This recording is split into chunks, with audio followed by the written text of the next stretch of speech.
Nisto cremos. Capítulo 4. Deus Filho. Os adventistas do sétimo dia creem que Deus, o Filho Eterno, encarnou-se em Jesus Cristo. Por meio dele foram criadas todas as coisas. É revelado o caráter de Deus, efetuada a salvação da humanidade e julgado o mundo, sendo para sempre verdadeiramente Deus.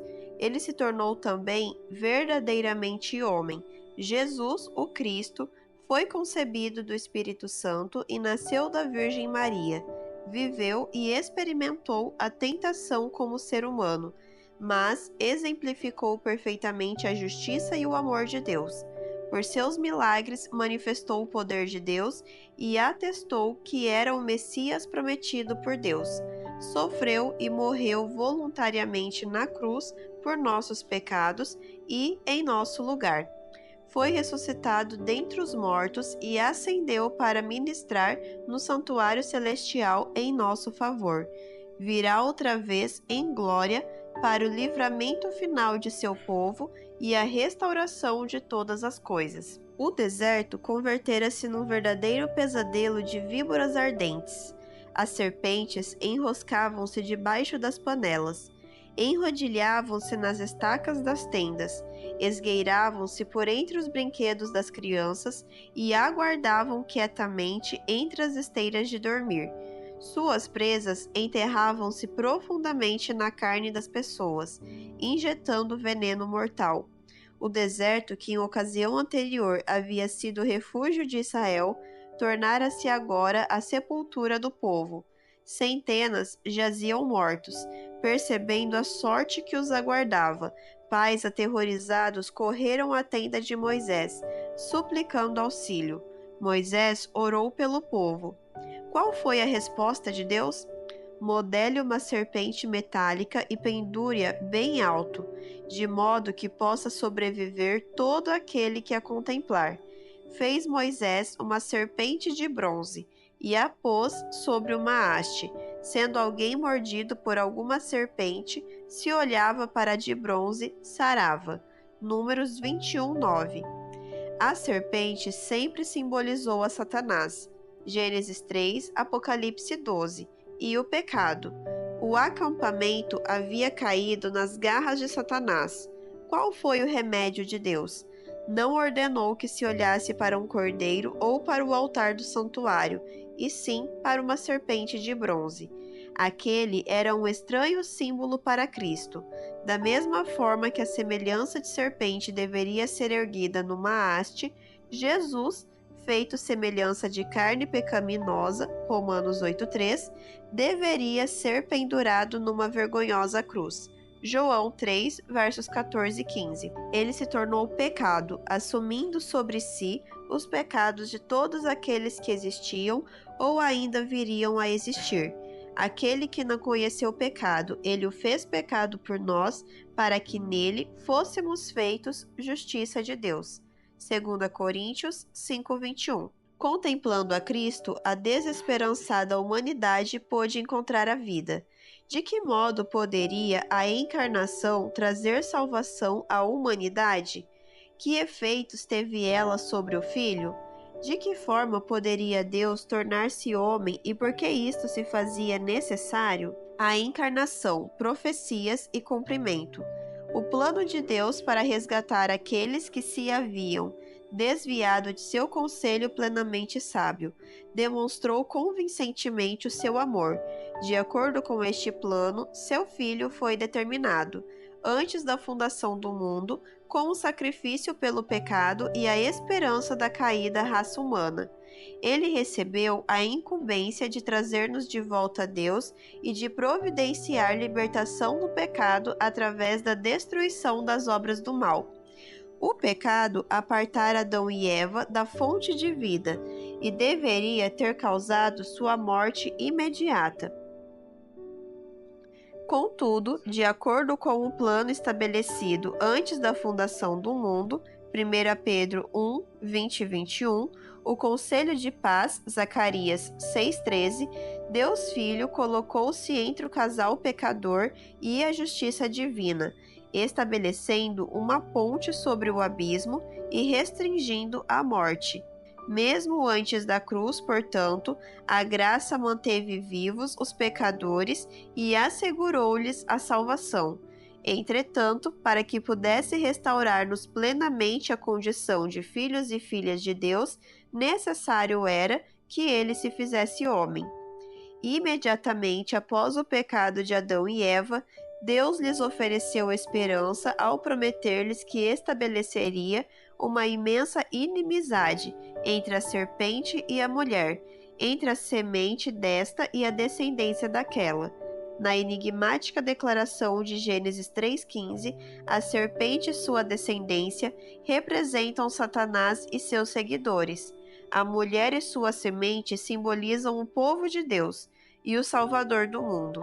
Esta afirmação foi a primeira certeza de que a controvérsia entre o bem e o mal terminaria mediante a vitória do Filho de Deus. Entretanto, a vitória seria obtida à custa de dor. Este, o Salvador, te ferirá a cabeça de Satanás, e tu, Satanás, lhe ferirás do Salvador o calcanhar. Gênesis 3,15. Nenhuma das partes escaparia ilesa. A partir daquele momento, a humanidade passou a esperar o prometido. O Antigo Testamento descortina essa espera. As profecias antecipavam que, ao chegar o cumprimento da promessa, o mundo haveria de receber evidências confirmatórias de sua identidade. Dramatização profética da salvação. Após o surgimento do pecado, Deus instituiu na terra sacrifícios animais com o objetivo de ilustrar a missão do Salvador vindouro. Gênesis 4:4. Esse sistema simbólico dramatizava a maneira pela qual o Filho de Deus haveria de erradicar o pecado. Em virtude do pecado, a transgressão da lei de Deus, a humanidade defrontou-se com a morte. A lei divina demandava a vida do transgressor, mas, em seu amor infinito, Deus ofereceu o seu Filho, para que todo aquele que nele crê não pereça, mas tenha vida eterna. João 3,16. Que incompreensível ato de condescendência! Deus, o Filho Eterno, dispõe-se a pagar vicariamente a penalidade do pecado, de forma a poder prover-nos o perdão e a reconciliação junto à divindade. Depois da saída dos israelitas do Egito, o sistema sacrificial passou a ser conduzido num tabernáculo, como parte do relacionamento de concerto estabelecido entre Deus e seu povo. Construído por Moisés de acordo com o modelo celestial, o santuário e seus serviços foram instituídos com o objetivo de ilustrar o plano da salvação. A fim de obter o perdão, o pecador arrependido deveria trazer um animal sacrificial, sem qualquer defeito, representação da ausência de pecado no Salvador prometido. O pecador deveria colocar então as mãos sobre a cabeça do inocente animal e confessar nesta posição os seus pecados. Levíticos 1, versos 3 e 4. Esse ato simbolizava a transferência dos pecados do pecador culposo para a vítima inocente, denotando claramente a natureza substitutiva do sacrifício. Uma vez que, sem derramamento de sangue não há remissão, Hebreus 9:22, no passo seguinte o pecador sacrificava o animal, tornando assim evidente a natureza mortal do pecado. Tratava-se de uma forma pesarosa de expressar esperança, mas este era o único caminho pelo qual o pecador podia expressar sua fé. Depois da ministração sacerdotal, em Levíticos 4 a 7, o pecador recebia o perdão dos pecados por intermédio da fé manifestada no sacrifício substitutivo que a morte do vindouro Salvador representaria. Ela, que era simbolizada pelo animal oferecido em sacrifício, o Novo Testamento reconhece a Jesus Cristo, Filho de Deus, como o Cordeiro de Deus que tira o pecado do mundo. João 1:29. Através de seu precioso sangue, como de cordeiro sem defeito e sem mácula. 1 Pedro, capítulo 1:19, ele obteve para a raça humana a redenção da penalidade última do pecado. Predições concernentes a um Salvador. Deus prometera que o Salvador Messias, o ungido, viria através da linhagem de Abraão.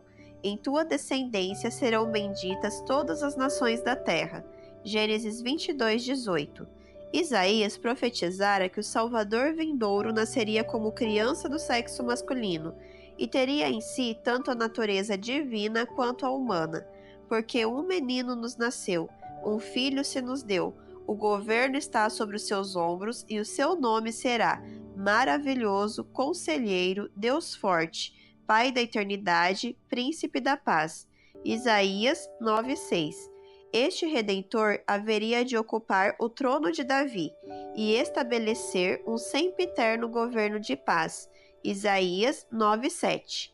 Belém, Efrata, seria o local de seu nascimento. Miqueias 5:2. O nascimento desse ser divino humano seria sobrenatural. Citando Isaías 7,14, o Novo Testamento declara: Eis que a Virgem conceberá e dará à luz um filho, e ele será chamado pelo nome de Emanuel, que quer dizer Deus conosco. Mateus 1:23. A missão do Salvador acha-se expressa nas seguintes palavras: O Espírito do Senhor Deus está sobre mim, porque o Senhor me ungiu para pregar boas novas aos quebrantados. Enviou-me a curar os quebrantados de coração, a proclamar libertação aos cativos e a pôr em liberdade os algemados, a apregoar o ano aceitável do Senhor e o dia da vingança do nosso Deus, a consolar todos os que choram. Isaías 61, verso 1 e 2, Lucas 4, versos 18 e 19. O mais espantoso é que o Messias sofreria rejeição. Ele seria percebido como uma raiz fora da terra seca. Não tinha aparência nem formosura. Olhámo-lo, mas nenhuma beleza havia que nos agradasse. Era desprezado e o mais rejeitado entre os homens, e dele não fizemos caso. Isaías 53, versos 2 e 3. Um de seus mais íntimos amigos haveria de traí-lo.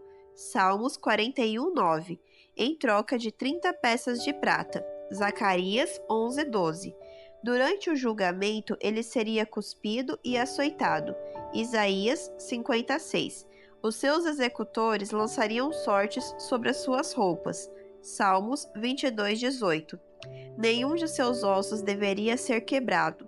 Salmos 34:20. Mas o seu flanco seria perfurado. Zacarias 12:10. Durante os maus tratos, ele não oporia resistência. Antes, como cordeiro, foi levado ao matadouro, e como ovelha muda perante os seus tosqueadores, ele não abriu a sua boca.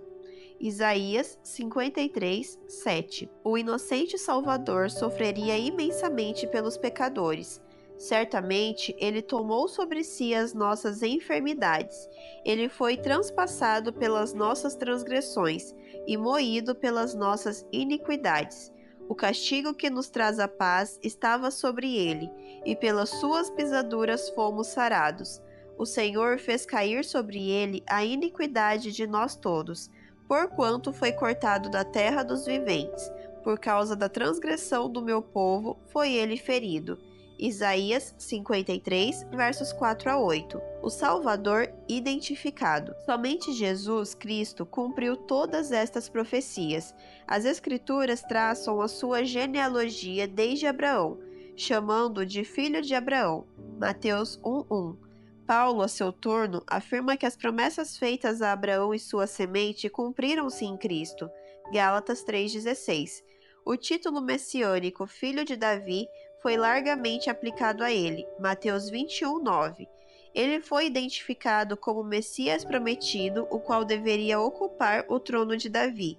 Atos 2, 29 e 30. O nascimento de Jesus foi miraculoso. A Virgem Maria achou-se grávida pelo Espírito Santo. Mateus 1, dos versos 18 a 23.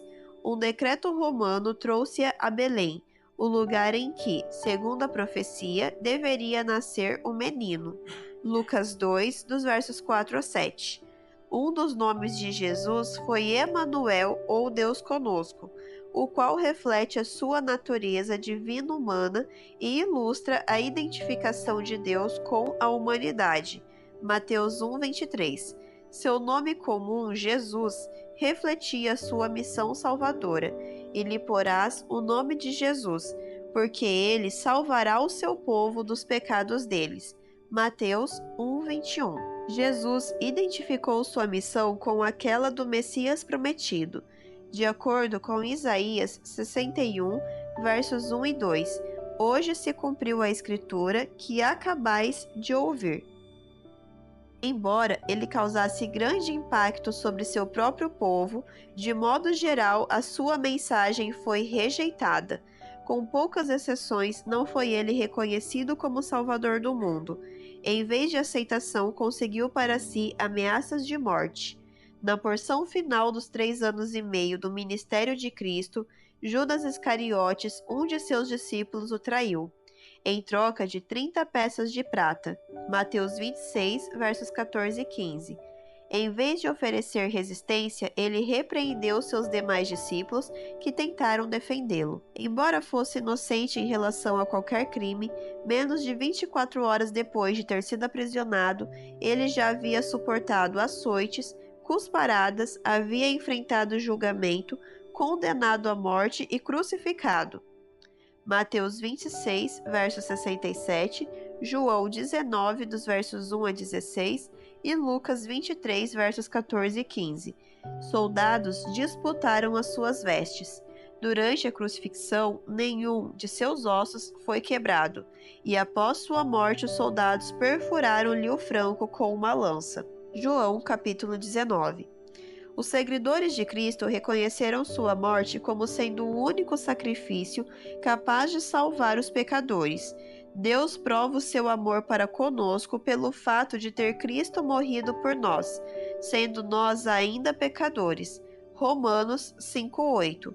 O apóstolo prosseguiu: Andai em amor como também Cristo vos amou, e se entregou a si mesmo por nós, como oferta e sacrifício a Deus em aroma suave. Efésios 5, verso 2. A ocasião de seu ministério e morte. A Bíblia revela que Deus enviou seu Filho ao mundo na plenitude dos tempos. Gálatas 4:4.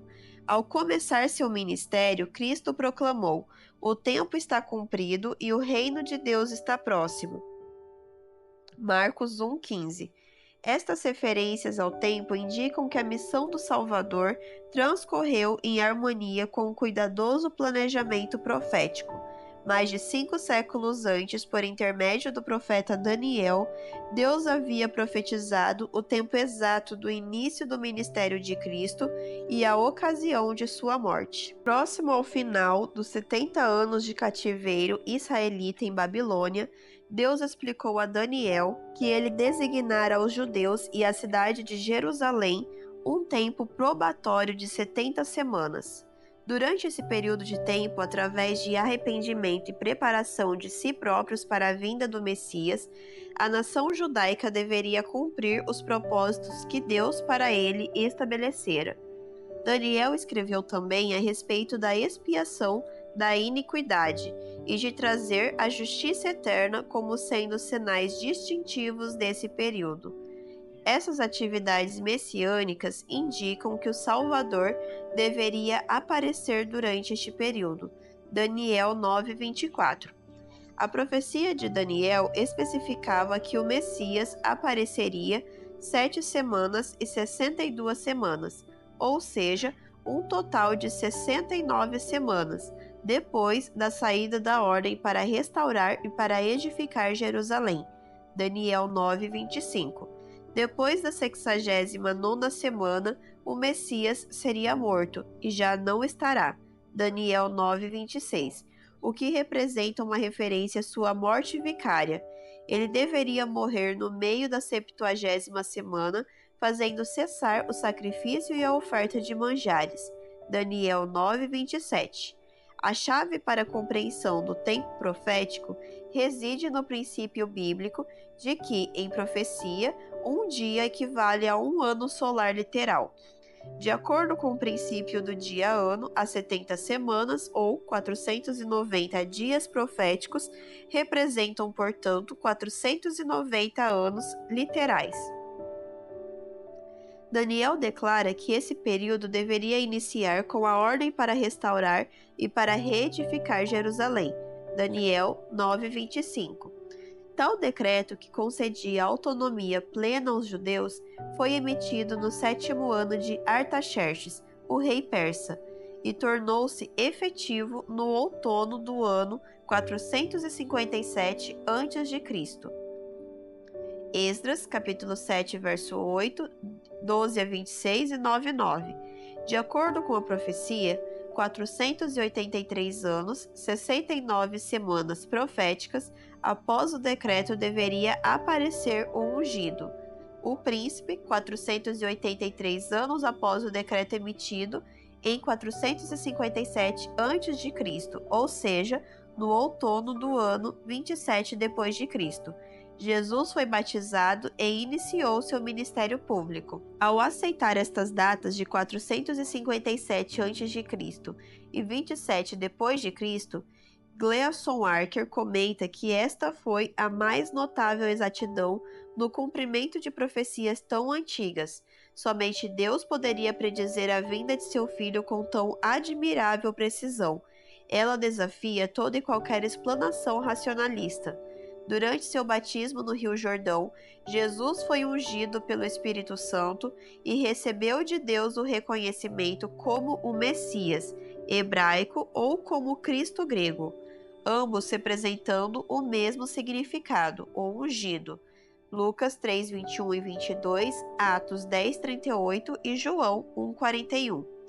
A proclamação de Jesus, o tempo está cumprido, Marcos 1:15, refere-se ao cumprimento do aspecto tempo envolvido na profecia, na metade da 70ª semana, ou seja, na primavera do ano 31 d.C., exatamente 3 anos e meio após seu batismo, o Messias fez cessar o sistema de sacrifícios ao oferecer sua própria vida.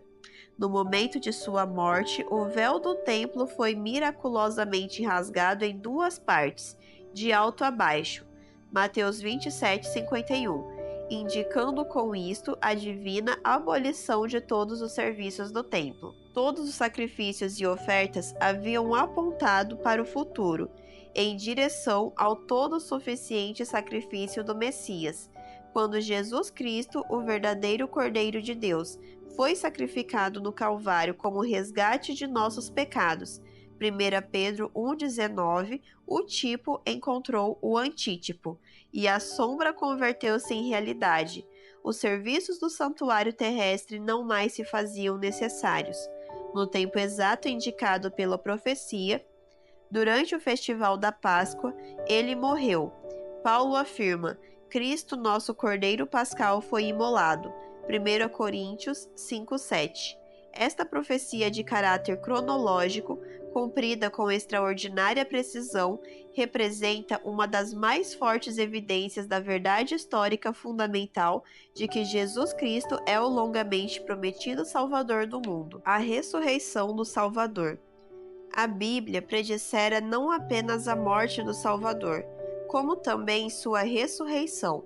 Davi profetizou que o seu corpo não seria deixado na morte e nem mesmo experimentaria a corrupção. Atos 2:31, Salmos 16:10. Embora Cristo tenha antes ressuscitado outros da morte, Marcos 5:35 a 42, Lucas 7, do 11 a 17, João 11, sua própria ressurreição demonstrou o poder subjacente à sua pretensão de ser o Salvador do mundo. Eu sou a ressurreição e a vida. Quem crê em mim, ainda que morra, viverá, e todo que vive e crê em mim não morrerá eternamente. João 11, versos 25 e 26. Depois da própria ressurreição, Cristo proclamou: Não temas, eu sou o primeiro e o último, e aquele que vive. Estive morto, mas eis que estou vivo pelos séculos dos séculos, e tenho as chaves da morte e do inferno. Apocalipse 1, versos 17 e 18. as duas naturezas de Jesus Cristo. Ao declarar: "E o Verbo se fez carne e habitou entre nós", João 1,14, o apóstolo estabelece uma profunda verdade. A encarnação de Deus Filho é um mistério. A Escritura identifica esse ato de Deus manifestar-se em carne como mistério da piedade. 1 Timóteo 3,16. O Criador dos mundos, aquele em quem habita a plenitude da divindade, veio a tornar-se um indefeso bebê na manjedoura, infinitamente superior a qualquer dos anjos, igual ao Pai em dignidade e glória, e ainda assim condescendeu ele em vestir a roupagem da humanidade. O ser humano mal consegue abarcar o significado desse sagrado mistério. Depois disto, tão somente lhe resta pedir a iluminação do Espírito Santo. Na tentativa de compreender a encarnação, bom é lembrar que as coisas encobertas pertencem ao Senhor nosso Deus, porém as reveladas nos pertencem a nós e aos nossos filhos. Deuteronômio 29:29. Jesus Cristo é verdadeiramente Deus. Quais as evidências de que Jesus Cristo é divino? De que forma ele se via a si próprio? Porventura as pessoas reconheceram a sua divindade? 1. Seus atributos divinos. Cristo possui atributos divinos. Ele é onipotente. Ele afirmou que o Pai lhe concedera toda a autoridade no céu e na terra. Mateus 28:18, João 17:2. Ele é onisciente. Nele, diz Paulo, todos os tesouros da sabedoria e do conhecimento estão ocultos. Colossenses 2:3. Jesus testificou de sua onipresença com a afirmação: "Eis que estou convosco todos os dias, até a consumação dos séculos." Mateus 28:20. Ou ainda com esta: "Onde estiverem 2 ou 3 reunidos em meu nome, ali estou no meio deles." Mateus 18:20. Embora sua divindade possuísse a natural capacidade da onipresença, o encarnado Cristo voluntariamente limitou-se a si próprio neste aspecto. Ele decidiu fazer-se onipresente através do ministério do Santo Espírito. O livro aos Hebreus atesta de sua imutabilidade, ao declarar: "Jesus Cristo ontem e hoje é o mesmo, e o será para sempre." Hebreus 13:8. Sua existência própria tornou-se evidente quando ele declarou possuir vida em si mesmo. João 5:26, e João testificou: "A vida estava nele e a vida era a luz dos homens." João 1:4. A taxativa afirmação de Cristo: "Eu sou a ressurreição e a vida." João 11:25, deixa claro que nele a vida é original, não emprestada e não derivada. Santidade constitui parte de sua natureza. Durante a Anunciação, o anjo disse a Maria: "Descerá sobre ti o Espírito Santo e o poder do Altíssimo te envolverá com a sua sombra. Por isso também o ente santo que há de nascer será chamado Filho de Deus." Lucas 1:35.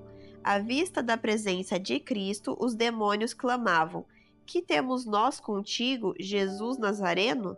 Vieste para perder-nos? Bem sei quem és, o Santo de Deus." Marcos 1:24. Ele é amor, João escreveu. Nisto conhecemos o amor, em que Cristo deu a sua vida por nós. 1 João 3:16. Ele é eterno. Isaías identificou como o Pai da eternidade. Isaías 9:6. Miqueias referiu-se a ele como aquele cujas origens são desde os tempos antigos, desde os dias da eternidade. Miqueias 5:2. Paulo situa sua existência como sendo antes de todas as coisas. Colossenses 1:17. E João declara: "Ele estava no princípio com Deus, todas as coisas foram feitas por intermédio dele, e sem ele nada do que foi feito se fez." João, capítulo 1, versos 2 e 3. 2. Seus poderes divinos e prerrogativas. As obras de Deus são atribuídas a Jesus. Ele é identificado tanto como Criador, João 1:3 e Colossenses 1:16, quanto como sustentador. Nele tudo subsiste. Colossenses 1,17, Hebreus 1,3. Ele é capaz de ressuscitar os mortos com sua voz, João 5, 28 e 29, e julgará o mundo no final de todas as coisas, Mateus 25, 31 e 32. Ele perdoou pecados, Mateus 9, 6, Marcos 2, versos 5 a 7. 3. Seus nomes divinos. Seus nomes revelam sua natureza divina. Emanuel significa Deus conosco, Mateus 1, 23. Tanto os crentes quanto os demônios dirigiram-se a ele como Filho de Deus, Marcos 1, 1, Mateus 8, 29, Marcos 5, 7. O sagrado nome divino do Antigo Testamento, Jeová ou Yahvé, é aplicado a Jesus. Mateus utilizou as palavras de Isaías 43, preparai o caminho do Senhor, a fim de descrever a obra preparatória para a missão de Cristo, Mateus 3,3. E João identificou Jesus com o Senhor dos Exércitos, assentado em seu trono, Isaías 6, 1 e 3, João 12, 41. 4. Seu reconhecimento divino. João retratou a Jesus como divino verbo que se fez carne, João 1, 1 e 14. Tomé reconheceu o ressurreto Cristo como Senhor meu e Deus meu, João 20, 28. Paulo referiu-se a ele como aquele que é sobre todos, Deus bendito para sempre, Romanos 9, 5. O livro de Hebreus identifica-o como Deus e Senhor da criação, Hebreus 1, 8 e 10. 5. Seu testemunho pessoal. O próprio Jesus pretendeu igualdade com Deus. Identificou-se a si próprio como o Eu Sou, João 8, 58. O Deus do Antigo Testamento. Ele se dirigiu a Deus como meu Pai, João 20, 17, em vez de nosso Pai. Em sua declaração, eu e o Pai somos um, João 10, 30. Ele deixa claro que era um em substância com o Pai, possuindo os mesmos atributos. 6. Subentendida sua igualdade com Deus. Sua igualdade com Deus Pai acha-se subentendida na fórmula batismal, Mateus 28, 19, na bênção apostólica plena, 2 Coríntios 13, 14, enfeita por Paulo no tocante aos dons espirituais, 1 Coríntios 12, versos 4 a 6. As Escrituras descrevem a Jesus como o resplendor da glória de Deus e a expressão exata do seu ser, Hebreus 1, 3. Quando solicitado a revelar a Deus Pai, Jesus replicou: quem vê a mim, vê o Pai. João 14, 9. 7. Ele é adorado como Deus. As pessoas adoraram-no. Mateus 28, 17, Lucas 14, 33. Todos os anjos de Deus o adorem. Hebreus 1, 6. Paulo escreveu: para que ao nome de Jesus se dobre todo o joelho nos céus, na terra e debaixo da terra, e toda língua confesse que Jesus Cristo é o Senhor. Filipenses 2, versos 10 e 11. Várias bênçãos atribuem a Cristo a glória para todo sempre. 8. Sua natureza divina, uma necessidade. Cristo reconciliou a humanidade com Deus. As pessoas necessitavam de uma perfeita revelação do caráter de Deus, de modo a poderem desenvolver relacionamento pessoal com Ele. Cristo preencheu essa necessidade mediante a exposição que fez da glória de Deus. João 1,14. Ninguém jamais viu a Deus. O Deus unigênito que está no seio do Pai é quem o revelou. Jesus testificou: quem me vê a mim, vê o Pai. João 14, 9. Dependendo totalmente do Pai, João 5,30, Jesus utilizou o poder divino para revelar o amor de Deus. Através de poder divino, revelou-se a si próprio como o amorável Salvador enviado pelo Pai a fim de curar, restaurar e perdoar pecados. Jamais, entretanto, executou ele um milagre a fim de poupar-se a qualquer sacrifício pessoal e dos sofrimentos que as demais pessoas teriam experimentado em semelhantes situações. Jesus Cristo é um em natureza, caráter e propósito com Deus Pai. Ele é verdadeiramente Deus. Jesus Cristo é verdadeiramente homem. A Bíblia testifica que, em adição à sua natureza divina, Cristo possui a natureza humana. A aceitação deste ensinamento é crucial. Todo aquele que confessa que Jesus Cristo veio em carne é de Deus, ao passo que todo aquele que não o faz não procede de Deus. 1 João, capítulo 4, versos 2 e 3. O nascimento humano de Cristo, seu desenvolvimento, características e testemunho pessoal provêm as evidências de sua humanidade. 1. Seu nascimento humano. O Verbo se fez carne e habitou entre nós. João 1,14. No texto, carne significa natureza humana, ou seja, uma natureza inferior à natureza celestial que ele possuía. Em termos bastante claros, Paulo declara: Deus enviou seu Filho, nascido de mulher. Gálatas 4,4, Gênesis 3,15. Cristo foi feito semelhança de homens e foi reconhecido em figura humana. Filipenses 2,7. Tal manifestação de Deus através da natureza humana é o mistério da piedade. 1 Timóteo 3,16. A genealogia de Cristo refere-se a ele como filho de Davi e filho de Abraão. Mateus 1,1. Conforme sua natureza humana, ele nasceu da semente de Davi. Romanos 1,3, 9,5. E foi o filho de Maria. Marcos 6,3. Embora ele nascesse de mulher como qualquer outra criança, havia aí uma grande diferença, um caráter totalmente singular. Maria era virgem e a criança foi nela concebida pelo Espírito Santo. Mateus 1, versos 20 a 23 e Lucas 1, versos 31 a 37. Ele podia reclamar sua humanidade a partir de sua mãe. 2. Seu desenvolvimento humano. Jesus achava-se sujeito às leis do desenvolvimento humano. Ele crescia em sabedoria, estatura e graça diante de Deus e dos homens. Lucas 2, versos 40 e 52. À idade de 12 anos, tornou-se consciente de sua divina missão. Lucas 2, versos 46 a 49. Ao longo de sua infância, manteve-se sujeito aos pais. Lucas 2, 51. O caminho da cruz pontilhou-se de contínuo desenvolvimento por intermédio do sofrimento, o qual desempenhou importante papel em sua vida. Aprendeu a obediência pelas coisas que sofreu, e tendo sido aperfeiçoado, tornou-se o autor da salvação eterna para todos os que lhe obedecem. Hebreus 5, verso 8 e 9, 2, 10 e 18. Ao longo de toda essa experiência assim desenvolvida, ele não pecou. 3. Ele foi identificado como homem. João Batista e Pedro referiram-se a ele como homem. João 1,30, Atos 2,22.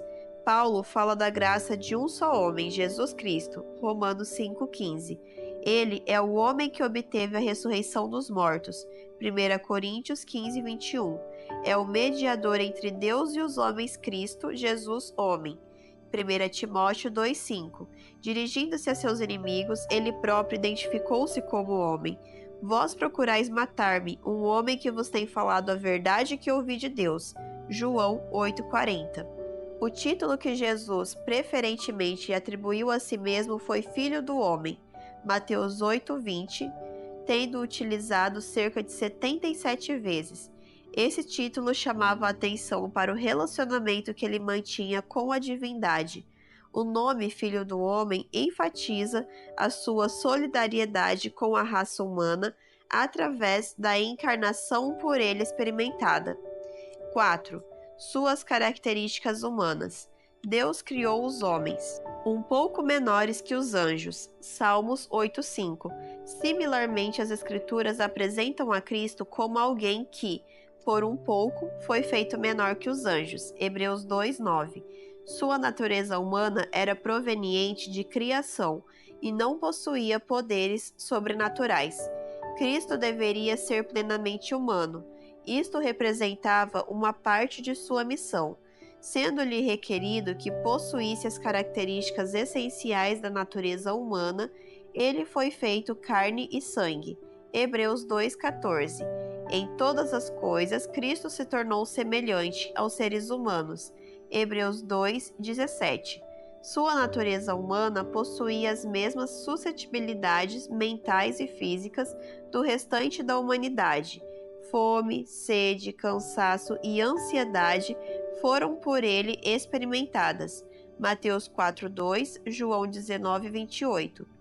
Em seu ministério pelos outros, ele revelou compaixão, justificada a ira e tristeza. Por vezes, ele se sentiu perturbado e cheio de tristeza, tendo até mesmo chorado. Orou com fortes clamores e lágrimas, chegando em uma ocasião a transpirar gotas de sangue. Sua vida de oração demonstrou a mais completa dependência do Pai. Jesus experimentou a morte, ressuscitou, não como um espírito, mas apresentando um corpo. Lucas 24, versos 36 a 43. 5. A extensão de sua identificação com a natureza humana. A Bíblia revela que Cristo é o segundo Adão, que ele viveu em semelhança de carne pecaminosa. Romanos 8,3. Em que extensão identificou-se ele com a humanidade caída? É crucial a correta compreensão da expressão em semelhança de carne pecaminosa. Pontos de vista inexatos têm ocasionado dissensões e lutas ao longo da história da Igreja cristã. Ele foi enviado em semelhança de carne pecaminosa. A serpente erguida no deserto, sobre a qual falamos antes, provê compreensão da natureza humana de Cristo. Da mesma forma que a serpente de bronze foi feita à semelhança das serpentes venenosas e foi erguida para a salvação das pessoas, assim o Filho de Deus, feito em semelhança de carne e pecaminosa, deveria tornar-se o Salvador do mundo.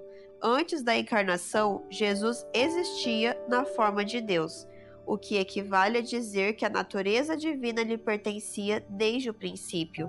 João 1:1, Filipenses 2, versos 6 e 7. Ao assumir a forma de servo, deixou de lado suas prerrogativas divinas, tornou-se o servo de seu Pai. Isaías 42:1. Disposto a cumprir a vontade do Pai, João 6,38, Mateus 26, versos 39 e 42, revestiu sua divindade com a humanidade. Foi feito em semelhança de carne pecaminosa, ou natureza humana pecaminosa, ou natureza humana caída. Romanos 8,3. Isso de nenhuma forma indica que Jesus fosse pecador ou participasse de atos e pensamentos pecaminosos. Embora fosse feito em semelhança de carne pecaminosa, ele não pecou, e sua completa ausência de pecado acha-se além de qualquer questionamento. B. Ele foi o segundo Adão. A Bíblia traça um paralelismo entre Adão e Cristo, identificando Adão como o primeiro homem e Cristo como o último Adão, ou o segundo homem. 1 Coríntios 15, versos 45 e 47. Mas Adão possuía vantagens em relação a Cristo. Por ocasião da queda, vivia ele no paraíso. Possuía humanidade perfeita, com plenitude de vigor do corpo e da mente. Não foi assim com Cristo. Ao assumir a natureza humana, a raça já havia sido deteriorada ao longo de 4.000 anos de pecado neste planeta amaldiçoado pelo mal. A fim de poder salvar aqueles que se encontravam nos mais profundos abismos de degradação, Cristo assumiu a natureza humana num ponto em que, comparado à natureza de Adão antes da queda, existia decréscimo de força física e mental, embora ele a assumisse sem envolver-se com o pecado. Quando Cristo assumiu a natureza humana que suportou as consequências do pecado, tornou-se sujeito às enfermidades e fraquezas de semelhante experiência. Sua natureza humana era rodeada de fraquezas. Hebreus 5:2, Mateus 8:17, Isaías 53:4. Ele sentiu estas fraquezas, tinha, pois, necessidade de oferecer, com forte clamor e lágrimas, orações e súplicas a quem o podia livrar da morte. Hebreus 5:7. Identificando-se desta forma com as necessidades e debilidades tão comuns à humanidade. Portanto, a humanidade de Cristo não foi a humanidade de Adão, ou seja, a humanidade do pai da raça antes da queda.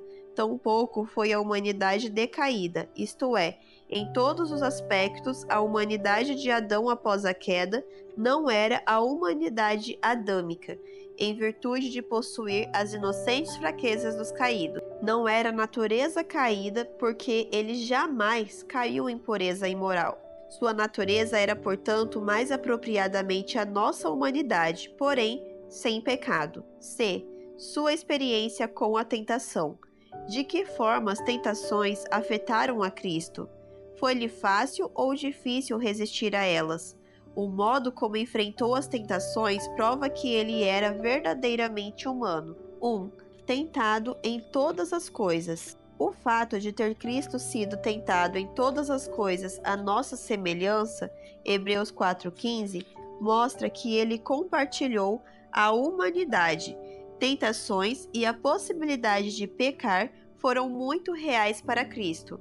Se ele não houvesse tido a possibilidade de pecar, não teria sido humano e nem poderia constituir nosso exemplo. Cristo assumiu a natureza humana com todas as suas obrigações, inclusive a possibilidade de ser subjugado pela tentação. De que forma poderia ele ter sido tentado em todas as coisas como nós o somos? Obviamente, a expressão em todas as coisas não significa que ele enfrentou tentações idênticas àquelas que hoje enfrentamos. Jamais foi ele colocado diante da tentação de assistir a programas degradantes de televisão ou da tentação de ultrapassar os limites de velocidade no uso de algum automóvel. A questão básica subjacente a todas as tentações é a questão de sujeitar-se ou não à vontade de Deus. Nos sucessivos encontros que manteve com a tentação, Jesus sempre demonstrou sua mais completa sujeição a Deus, através de contínua dependência em relação ao divino poder, resistiu às mais ferozes tentações, mesmo sendo ele plenamente humano. A vitória obtida por Cristo sobre a tentação habilitou a simpatizar com a fraqueza humana. Nossa vitória sobre a tentação advém-nos quando nos mantemos dependentes dele. Deus é fiel e não permitirá que sejais tentados além das vossas forças. Pelo contrário, juntamente com a tentação, vos proverá livramento de sorte que a possais suportar. 1 Coríntios 10:13. Devemos reconhecer, entretanto, que, em última análise, é um mistério mantido sem explicação o fato de haver Cristo sido tentado em todos os pontos em que o somos e ainda assim permanecer sem pecado. 2. Sofreu tendo sido tentado. Cristo sofreu enquanto se sujeitava à tentação. Hebreus 2:18. Foi aperfeiçoado por meio do sofrimento, Hebreus 2:10, em virtude de haver ele próprio experimentado o poder da tentação, pôde compreender perfeitamente a necessidade de auxílio que sentem todos os que sofrem tentação. Ele se tornou um com a humanidade no sentido de sofrer as tentações que a natureza humana necessita enfrentar. De que forma sofreu Cristo sob a tentação? Embora fosse gerado em semelhança de carne pecaminosa, suas faculdades espirituais achavam-se livres de qualquer traço de pecado. Consequentemente, sua sagrada natureza era extremamente sensível. Qualquer contato com o pecado causava-lhe dor. Consequentemente, uma vez que ele sofreu na proporção de sua santidade, a tentação trouxe mais sofrimento a Jesus do que a qualquer outra pessoa. Quão extenso foi o sofrimento de Cristo? Suas experiências no deserto, no Getsêmani e no Gólgota revelam que ele resistiu à tentação até o ponto de transpirar gotas de sangue e finalmente derramar por completo seu sangue. Hebreus 12:4.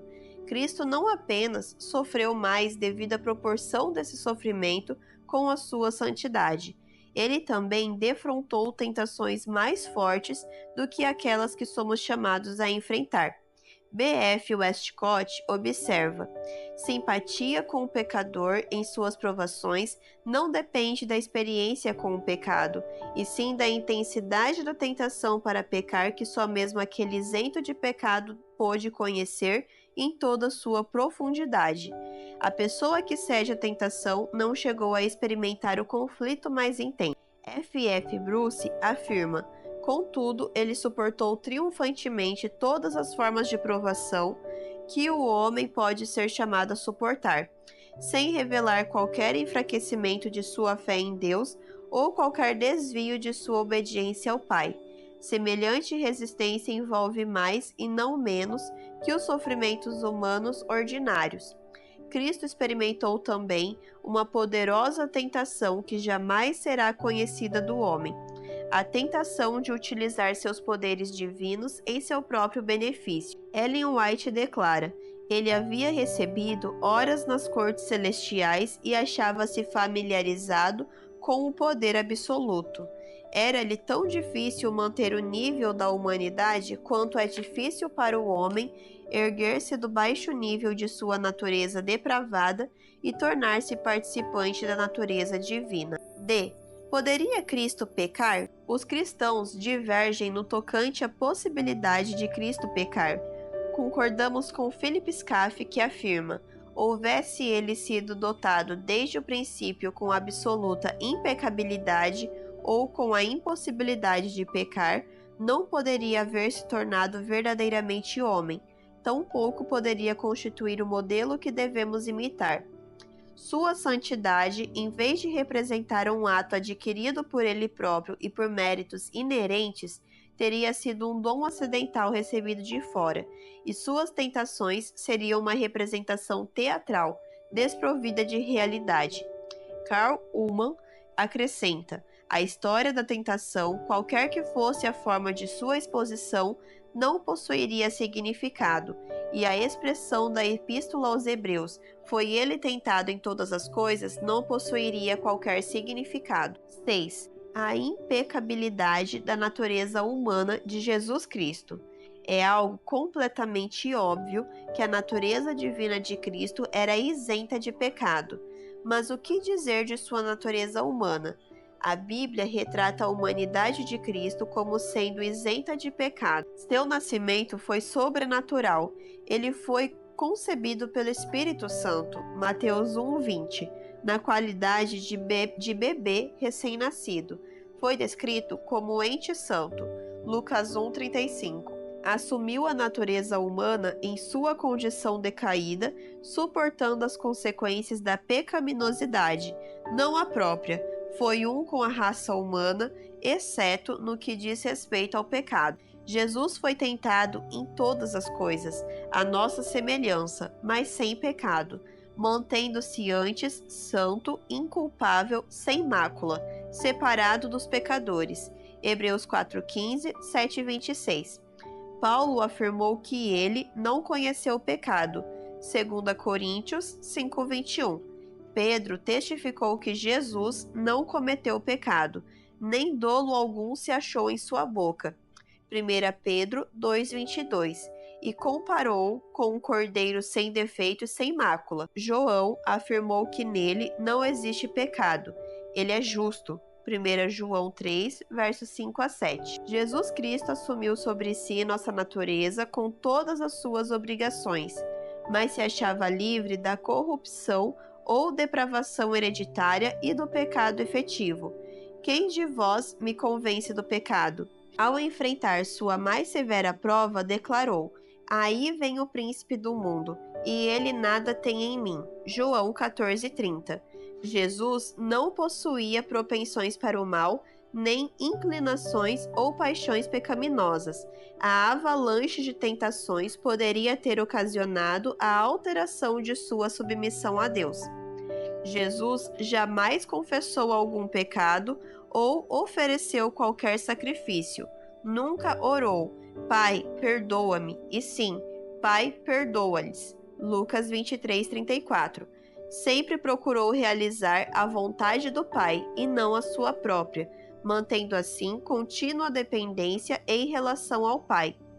Ao contrário da humanidade caída, a natureza espiritual de Jesus é pura e santa, livre de todo traço de pecado. Seria grave engano imaginá-lo completamente humano. Assim como nós somos, ele é o segundo Adão, o singular Filho de Deus. Tampouco devemos pensar nele como um homem com propensões ao pecado. Embora sua natureza humana fosse tentada em todos os pontos nos quais a nossa natureza pode ser tentada, ele jamais caiu, jamais pecou, jamais pôde ser encontrada nele qualquer propensão para o mal.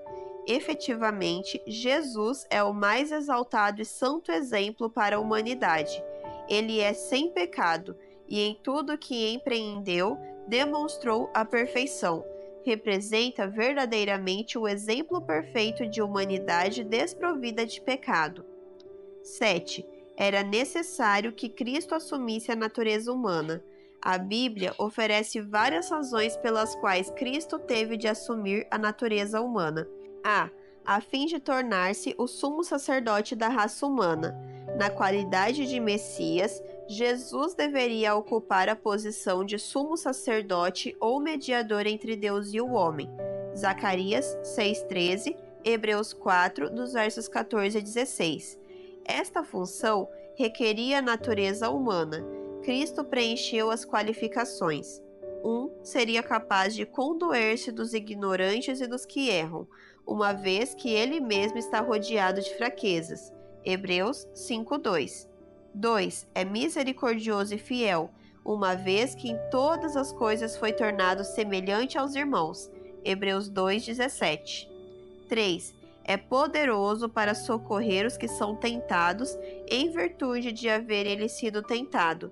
Hebreus 2:18. 4. Simpatiza com nossas fraquezas, porque também foi tentado em todas as coisas, mas sem pecado. Hebreus 4:15. B. Para poder salvar até mesmo a mais degradada criatura, a fim de poder alcançar as pessoas onde estas se achavam e poder resgatar ao mais desesperançado, Jesus teve de descer até o nível de servo. Filipenses 2:7. C. Para oferecer sua vida em favor dos pecados do mundo. A natureza divina de Cristo não pode morrer. Assim, para que pudesse sujeitar-se à morte, Cristo teria de assumir a natureza humana. Ele se tornou homem e pagou pela penalidade do pecado, que é a morte. Romanos 6:23, 1 Coríntios 15:3. Na qualidade de ser humano, provou a morte por todos. Hebreus 2:9. D. Para ser o nosso exemplo. Tendo em vista tornar-se um exemplo de como as pessoas deveriam viver, Cristo teria de viver vida sem pecado em sua natureza humana.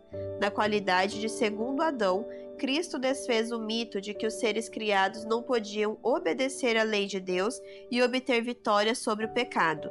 Demonstrou à raça humana que é possível ser fiel à vontade de Deus. No ponto em que o primeiro Adão caiu, o segundo Adão obteve a vitória sobre o pecado e sobre Satanás, tornando-se nosso Salvador e perfeito exemplo. Na força de seu poder, a vitória pode tornar-se nossa. João 16:33. Ao contemplá-lo, as pessoas são transformadas de glória em glória na sua própria imagem, como pelo Senhor. 2 Coríntios 3:18. Olhemos firmemente para o autor e consumador da fé, Jesus. Considerai, pois, atentamente aquele que suportou tamanha oposição dos pecadores contra si mesmo, para que não vos fatigueis, desmaiando em vossas almas. Hebreus 12:2 e 3. Efetivamente, Cristo sofreu em vosso lugar, deixando-vos exemplo para seguirdes os seus passos. 1 Pedro 2:21 e João 13:15. A união das duas naturezas. A pessoa de Jesus Cristo possuía duas naturezas, divina e humana. Ele é o Deus homem. Observe, porém, que a encarnação significou o eterno Filho de Deus assumindo sobre si a natureza humana, e não o homem Jesus adquirindo divindade. O movimento ocorre no sentido de Deus para o homem, não do homem para Deus. Em Jesus, as duas naturezas fundiram-se numa só.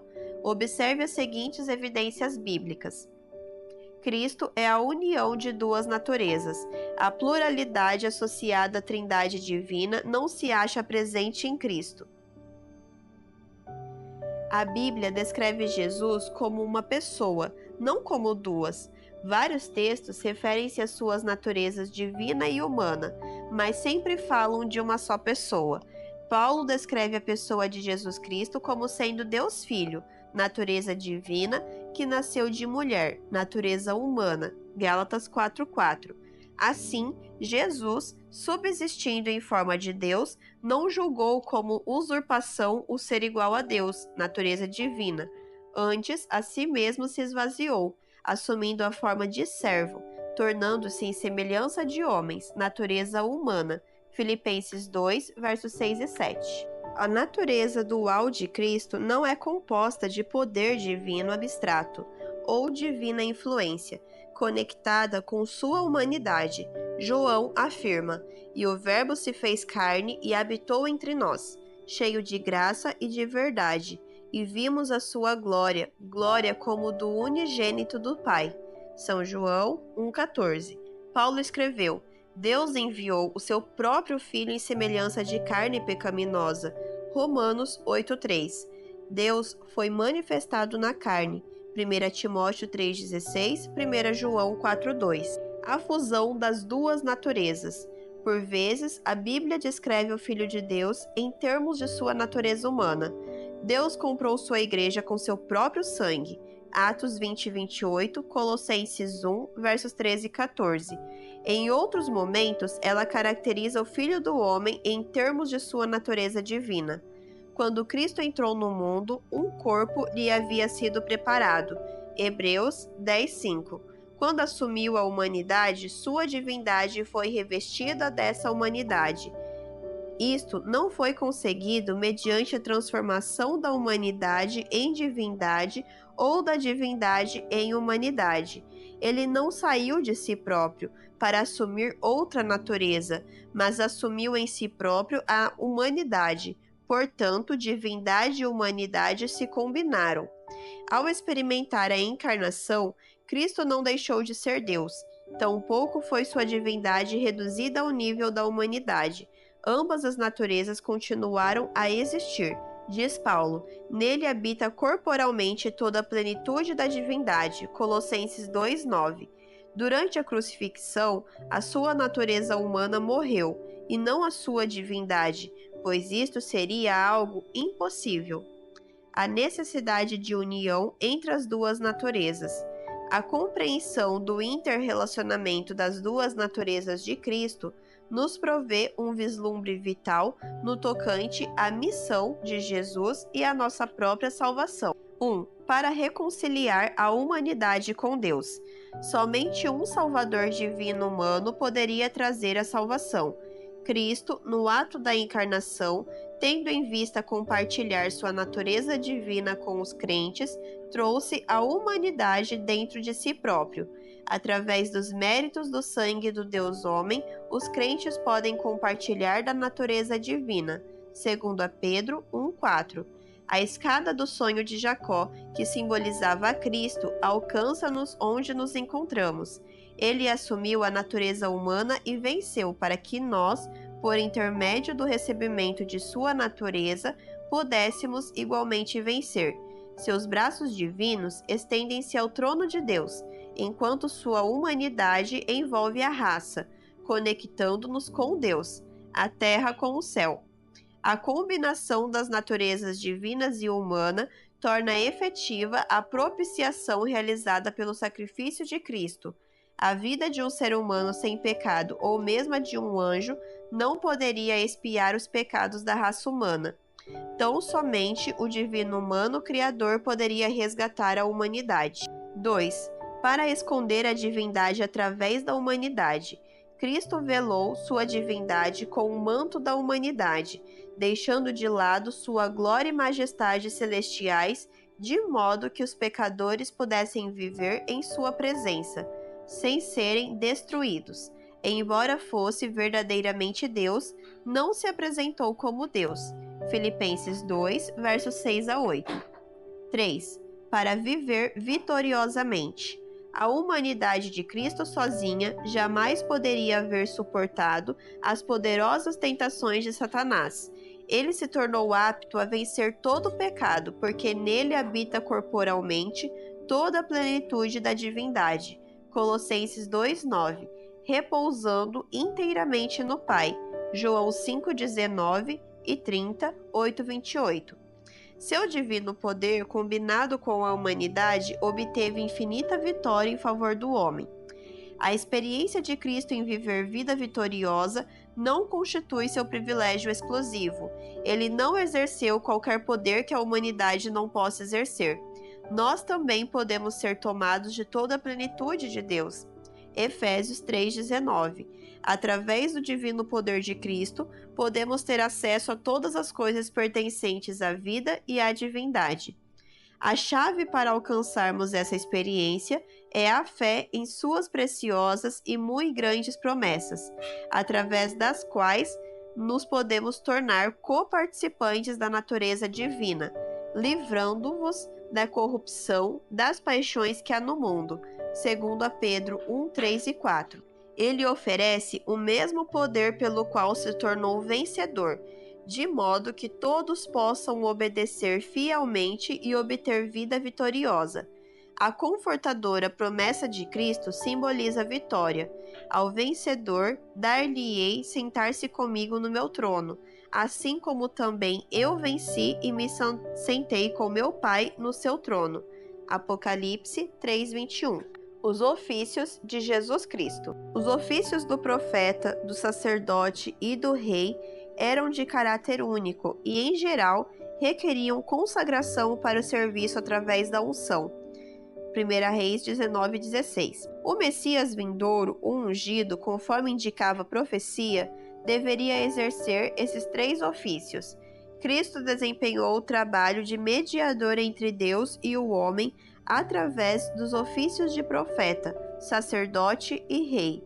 Cristo profeta proclama-nos a vontade de Deus. Cristo sacerdote representa-nos perante Deus e vice-versa. Cristo rei exerce a graciosa autoridade de Deus sobre seu povo. Cristo profeta. Deus revelou a Moisés o ofício profético de Cristo. Suscitar-lhes-ei um profeta no meio de seus irmãos, semelhante a ti, em cuja boca porei as minhas palavras, e ele lhes falará tudo o que eu lhes ordenar. Deuteronômio 18:18. Os contemporâneos de Cristo reconheceram que nele se cumpriu esta profecia. João 6,14. Jesus referiu-se a si próprio como profeta. Lucas 13:33. Proclamou com autêntica autoridade profética, Mateus 7:29, os princípios do reino de Deus e revelou o futuro. Antes de sua encarnação, Cristo encheu os escritores bíblicos com seu Santo Espírito e forneceu-lhes profecias a respeito de seu sofrimento e subsequente glória. Após a ascensão, ele continuou revelando-se a seu povo. As Escrituras afirmam que ele concedeu seu testemunho, o espírito de profecia, ao seu fiel povo remanescente. Apocalipse 12:17, 19:10. Cristo sacerdote. Um juramento divino estabelecera firmemente o sacerdócio do Messias. O Senhor jurou e não se arrependerá. Tu és sacerdote para sempre, segundo a ordem de Melquisedeque. Salmos 110:4. Cristo não era descendente de Arão. A semelhança de Melquisedeque, seu direito ao sacerdócio advinha da indicação divina. Hebreus 5, 6 e 10.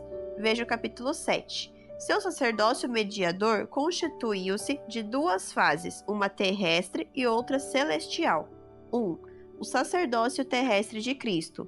Os papéis desempenhados pelos sacerdotes junto ao altar de holocaustos simbolizavam o ministério terrestre de Jesus. Ele se qualificou perfeitamente ao ofício sacerdotal. Era verdadeiramente humano e foi chamado por Deus, e agiu nas coisas concernentes a Deus em favor dos homens, recebendo a incumbência especial de oferecer dons como sacrifícios pelos pecados. Hebreus 5:1, 4 e 10. O sacerdote devia reconciliar os adoradores com Deus através do sistema sacrificial, que representava a provisão em favor da expiação dos pecados.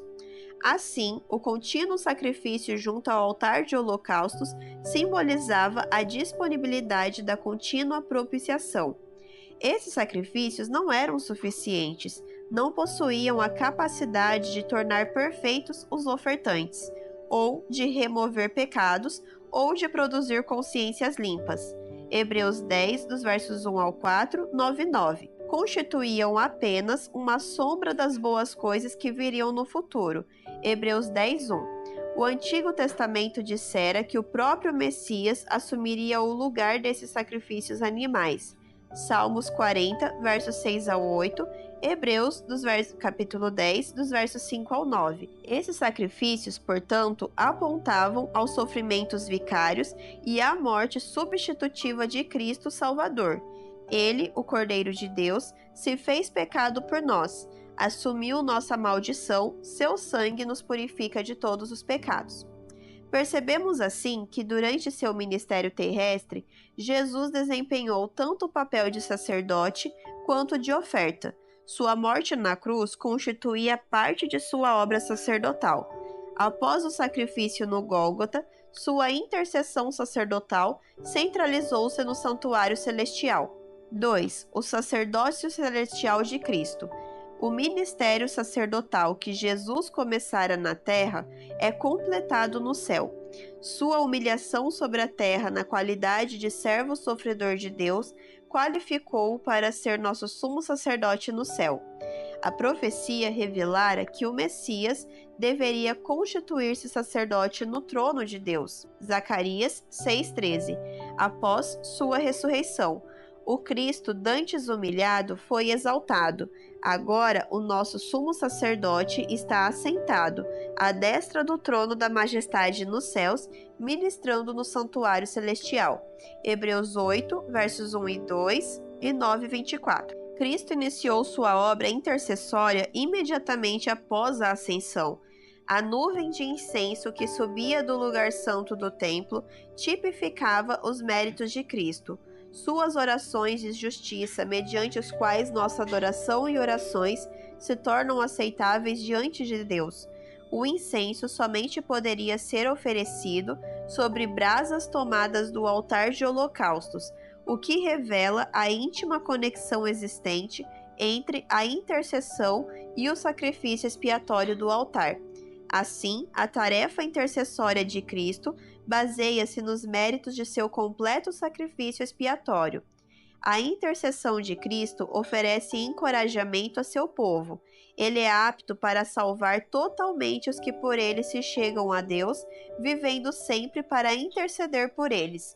Hebreus 7:25. Em virtude de Jesus exercer mediação em favor de seu povo, todas as acusações de Satanás perderam sua base legal. 1 João 2:1, Zacarias 3:1. Paulo pergunta num exercício de retórica: quem os condenará? Depois, ele prossegue afirmando que o próprio Cristo se encontra à direita de Deus, intercedendo em nosso favor. Romanos 8:34. Afirmando seu papel como mediador, Cristo disse: em verdade vos digo, se pedirdes alguma coisa ao Pai, ele vô-la concederá em meu nome. João 16:23. Cristo Rei. Deus estabeleceu nos céus o seu trono e o seu reino domina sobre tudo. Salmos 103:19. É completamente evidente que o Filho de Deus, como integrante da divindade, compartilha do governo de todo o universo. Cristo, na qualidade de Deus homem, exercerá seu reinado sobre todos aqueles que o aceitaram como Senhor e Salvador. Diz a palavra de Deus: O teu trono, ó Deus, é para todo sempre. Cetro de equidade é o cetro do teu reino. Salmos 45, verso 6, Hebreus capítulo 1, verso 8 e 9. O reino de Cristo não foi estabelecido sem batalhas, pois os reis da terra se levantam e os príncipes conspiram contra o Senhor e contra o seu ungido, o Messias. Salmos 2:2. Mas esses esquemas humanos fracassarão. Deus estabelecerá o Messias sobre o seu trono, através de decreto. Eu, porém, constituí o meu rei sobre o meu santo monte Sião. Proclamarei o decreto do Senhor. Ele me disse: Tu és meu filho, eu hoje te gerei. Salmos 2:6 e 7 e Hebreus 1:5. O nome do rei que haverá de ocupar o trono de Davi é o Senhor Justiça Nossa. Jeremias 23, versos 5 e 6. Sua realeza é única, pois ele deverá ocupar o trono celestial, tanto na qualidade de rei quanto na de sacerdote. Zacarias 6:13. O anjo Gabriel anunciou a Maria que Jesus deveria ser o regente messiânico, ao dizer-lhe: Ele reinará para sempre sobre a casa de Jacó, e o seu reinado não terá fim. Lucas 1:33. Sua realeza é retratada através de dois tronos que simbolizam seus dois reinos. O trono da graça, Hebreus 4:16, representa o reino da graça. O trono da sua glória, Mateus 25:31, representa o reino da glória. 1. O reino da graça. Imediatamente depois que nossos primeiros pais pecaram, foi instituído o reino da graça. Ele existia pela promessa de Deus. Através da fé, as pessoas podiam tornar-se cidadãs desse reino, mas ele não foi plenamente estabelecido até que ocorresse a morte de Cristo. Quando o Salvador clamou na cruz: "Está consumado", os requisitos para que operasse plenamente o plano da redenção foram alcançados, tendo sido ratificado o novo concerto. Hebreus 9, versos 15 a 18. A proclamação de Cristo: "O tempo está cumprido e o reino de Deus está próximo", Marcos 1,15, representava uma referência direta ao reino da graça que em breve seria estabelecido através de sua morte, fundado sobre a obra da redenção e não da criação. Esse reino recebe cidadãos através da regeneração, o novo nascimento. Jesus afirmou claramente: em verdade te digo, quem não nascer da água e do Espírito não pode entrar no reino de Deus." João 3,5. O mestre comparou o desenvolvimento deste reino com o fenomenal desenvolvimento de uma semente de mostarda e com o efeito do fermento sobre a farinha. Marcos 4, versos 22 e 31 e Mateus 13, 33.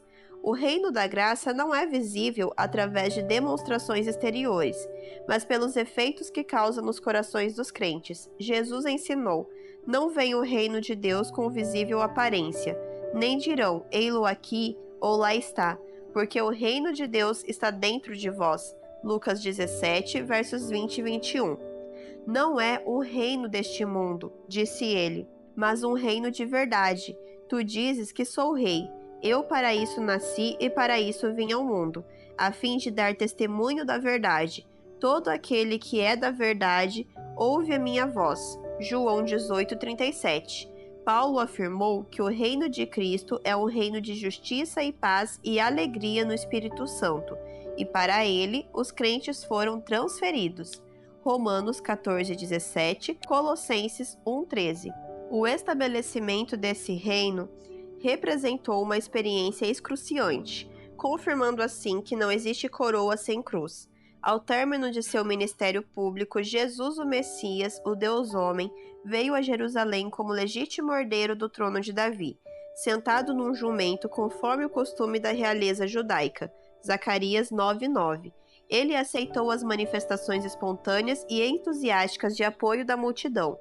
Durante sua entrada triunfal na cidade real, uma muito grande multidão estendeu suas vestes no chão, formando um carpete real.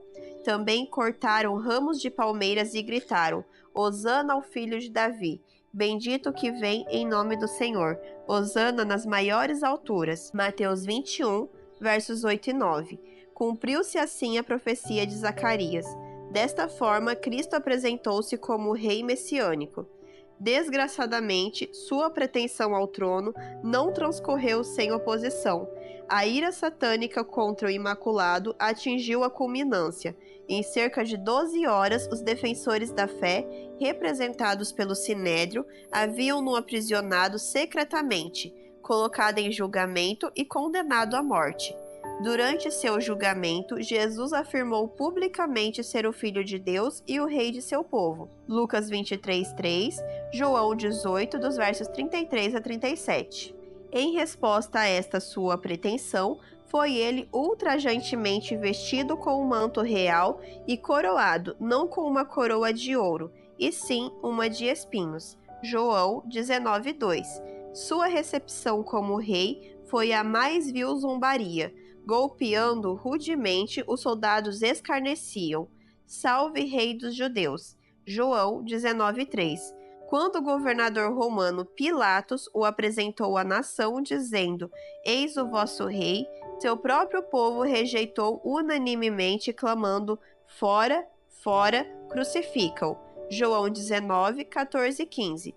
Por intermédio da mais profunda humilhação, morte sobre a cruz, Cristo estabeleceu o reino da graça.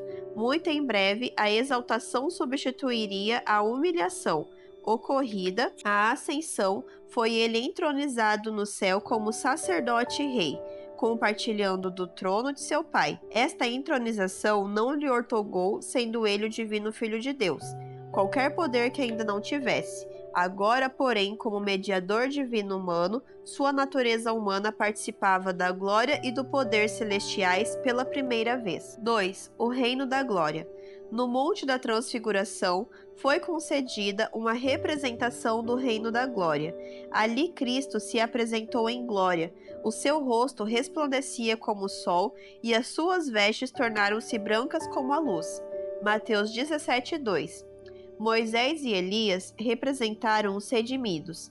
Moisés simbolizando aqueles que morreram em Cristo e que ressuscitarão, ao passo que Elias simbolizou os crentes que serão arrebatados para o céu sem jamais experimentar a morte, por ocasião do segundo advento.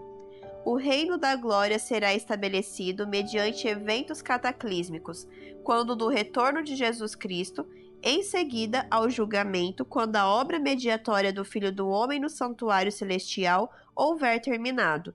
O ancião de dias, Deus Pai, entregar-lhe-á o domínio e a glória e o reino.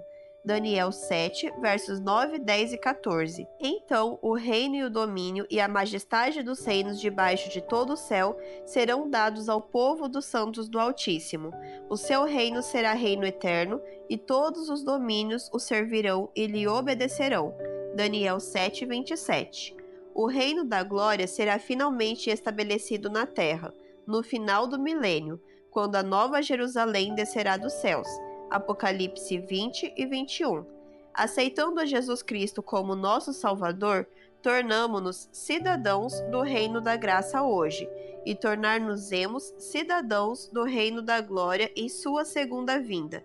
Diante de nós estende-se uma vida de ilimitadas possibilidades. A vida oferecida por Cristo não é uma vida cheia de fracassos e semeada de esperanças e sonhos irrealizáveis, mas uma vida de crescimento, um caminho de sucesso junto ao Salvador. É uma vida que revelará crescente amor genuíno, alegria, paz, longanimidade, benignidade, bondade, fidelidade, mansidão, domínio próprio. Gálatas 5, versos 22 e 23. São estes os frutos do relacionamento que Jesus oferece a todos os que entregarem a vida a Ele. Quem é capaz de resistir a este oferecimento?